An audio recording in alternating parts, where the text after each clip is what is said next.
নমস্কার, আমি অর্চনা। পূজা অর্চনা চ্যানেলে আপনাদের সকলকে সুস্বাগতম। 7 জুলাই 2025 অর্থাৎ 777 পোর্টাল এবং 7 জুলাইয়ের আগে যদি আপনার কাছে এই ভিডিওটা পৌঁছে গিয়ে থাকে তাহলে বুঝতে হবে যে you are very lucky. Universe আপনার কথা শুনতে চাইছে এবং আপনার ইচ্ছে পূরণের জন্য একটি রাস্তা খুলে দিয়েছে। 7 জুলাই 2025 আমরা যদি হিসাব করে দেখি যে 7 আর জুলাই মাসও 7 আর আমাদের যে এই সালটা অর্থাৎ 25 সেটাও 7 অর্থাৎ 7 পোর্টাল। এই দিনটিতে আপনাকে ইউনিভার্স আপনার স্বপ্ন পূরণের জন্য, আপনার ইচ্ছে পূরণের জন্য একটি উত্তম দিন হিসেবে আপনার কাছে প্রেরণ করছে।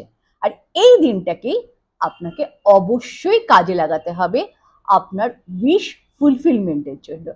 তাই এই ভিডিওটি অত্যন্ত 2025-এ এই 7 পোর্টালটি ওপেন হচ্ছে এবং ইউনিভার্স ব্রহ্মাণ্ড চাইছে আপনার মনোকামনা পূর্ণ হোক। এবং এইটা কিভাবে আপনি কাজে লাগাবেন আজকের ভিডিওতে এটাই আলোচনা করব এবং 7 পোর্টালের গুরুত্বটা কি সেটা বলে দেব এবং ম্যানিফেস্টেশন এই দিনকে আপনারা কিভাবে করবেন সেটা অর্থাৎ টেকনিকটা এই ভিডিওতে আজকের আলোচনা করব।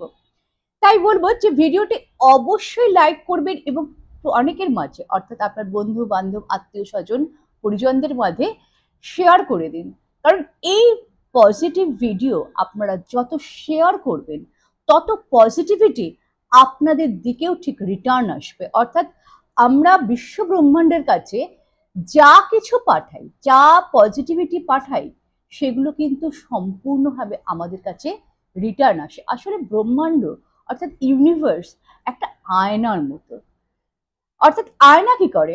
আয়নার সামনে আপনি যেটাই রাখবেন তার প্রতিবিম্ব আমরা দেখতে পাবো, তাই তো? ঠিক তেমনি আপনিও ইউনিভার্সের কাছে যে ভালো ভালো কাজগুলো আপনি রাখবেন ঠিক সেগুলোই আপনার কাছে কিন্তু রিটার্ন আসবে।